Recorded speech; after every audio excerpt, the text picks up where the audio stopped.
গৰুকুটি বহুমুখী কৃষি প্ৰকল্প এটা নতুন সংযোজন আজি হৈছে।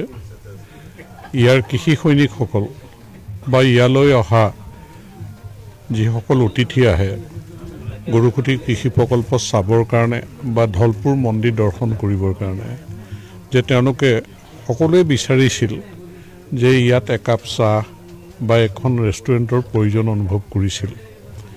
আজি গৰুকুটি কৃষি প্ৰকল্পৰ সৈনিকসকল একত্ৰিত হৈ এটা নতুন সংযোজন গৰুকুটি কৃষি এই প্ৰকল্পত এখন ৰেষ্টুৰেণ্ট তেওঁলোকে নিৰ্মাণ কৰি উলিয়াইছে।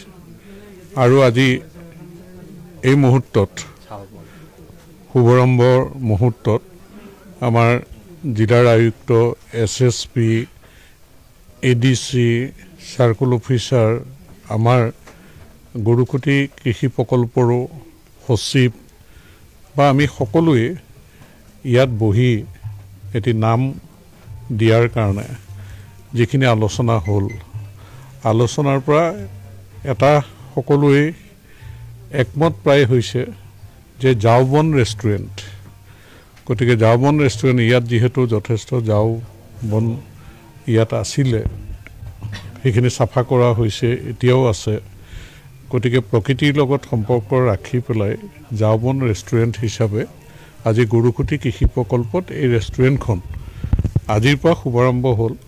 আৰু আমি ইয়ালৈ অহা সকলো মানুহকে যাতে আতিথ্য কৰিব পাৰি তেনেকৈ তেওঁলোকৰ এটা খোৱাৰ ব্যৱস্থা আৰু সুন্দৰ এক পৰিৱেশ, ইয়াত যিখিনি গছ আছে এটা প্ৰাকৃতিক সুন্দৰ পৰিৱেশ, গতিকে ইয়াতে বহি মানুহে ভাল পাব।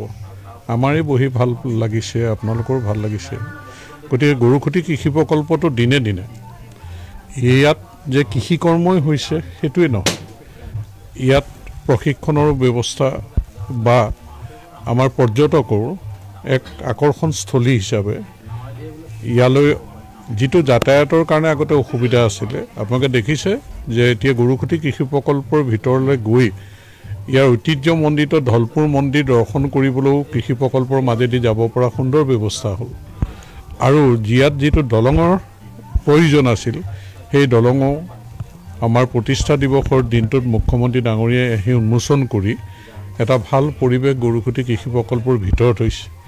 আৰু এটা আনন্দৰ কথা, গৰুকুটি কৃষি প্ৰকল্পই আমি আৰু 3000 বিঘা মাটি যিটো চৰ পৰিছিল, য'ত অচিনাকি মানুহে তাত দখল কৰিছিল কিৰাকাৰা সেই অঞ্চলটোত, সেই কিৰাকাৰা অঞ্চলৰ সেই মাটিখিনি আমাৰ গৰুকুটি কৃষি প্ৰকল্পৰ হাতলৈ আনিবৰ কাৰণে আমি সক্ষম হৈছোঁ। তাত ইতিমধ্যে কৃষি কৰ্ম আৰম্ভ হৈছে আৰু এতিয়া আমি গৈ সেই জেগাটো চাই মেলি তাত কাম কাজ কৰাৰ যি পৰিৱেশ কৰিব লাগে সেইখিনি কৰিবৰ কাৰণে, তাত কেম্প বনাবৰ কাৰণে গোটেইখিনি আয়োজন কৰা হৈছে।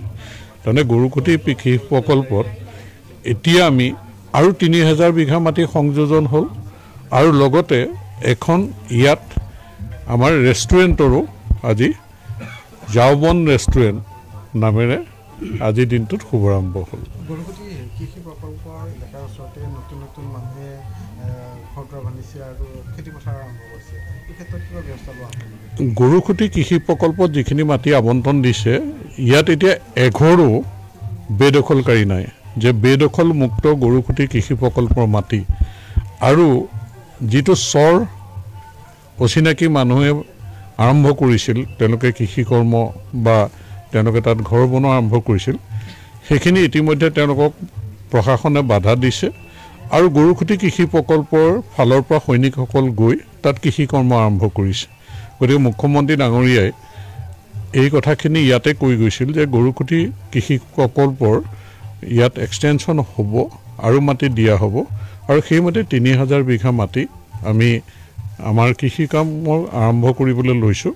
গতিকে ইয়াত সংযোজন হ'ল আৰু যিখিনি বেদখলকাৰী আছে তেওঁলোকৰ মাটিৰ অধিকাৰ কৰা বা তেওঁলোকৰ কোনো যুক্তিও নাই, আচলতে অচিনাকি মানুহ যিখিনি, যে তেওঁলোক ইয়াৰ পৰা যাব লাগিব আৰু থলুৱা যুৱকসকল একত্ৰিত হৈ যিখিনি আমাৰ এতিয়া কৃষি কৰ্ম আৰম্ভ কৰিছে, এইটো আমাৰ মাটি প্ৰশাসনে আমাক দিলে, সেইমতে আমি সেই মাটিত আমাৰ কৃষি সৈনিকসকলে একত্ৰিত হৈ কৃষি কৰ্ম কৰিব।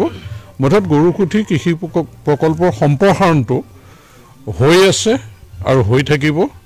যিখিনি বেদখলকাৰী আছে তেওঁলোকে যাব লাগিব, কাৰণ তেওঁলোকে ক'ৰ মানুহ, যেতিয়া অচিনাকি মানুহ ইয়াত তেনেধৰণে প্ৰশ্ৰয় আমাৰ চৰকাৰে নিদিয়ে বা প্ৰশাসনে এই ক্ষেত্ৰত ব্যৱস্থা গ্ৰহণ কৰিব। গতিকে আমাৰ গৰুখুটি কৃষি প্ৰকল্পৰ সম্প্ৰসাৰণ আৰু লগতে নতুন সংযোজন, এই কৃষি প্ৰকল্পটো পৰ্যটকৰো আকৰ্ষণস্থলী হ'ব। আৰু আপোনালোকে শুনিছেই যে ৰিং ৰোড, দলং, এই গোটেইখিনি হোৱাৰ পিছত গুৱাহাটীৰ পৰা তেনে ওচৰতে হ'ব। গতিকে ইয়াত যথেষ্টখিনি গৰুখুটি কৃষি প্ৰকল্পৰ উন্নয়ন হ'ব আৰু যুৱক ইয়াত নিশ্চয় সংস্থাপিত হ'ব।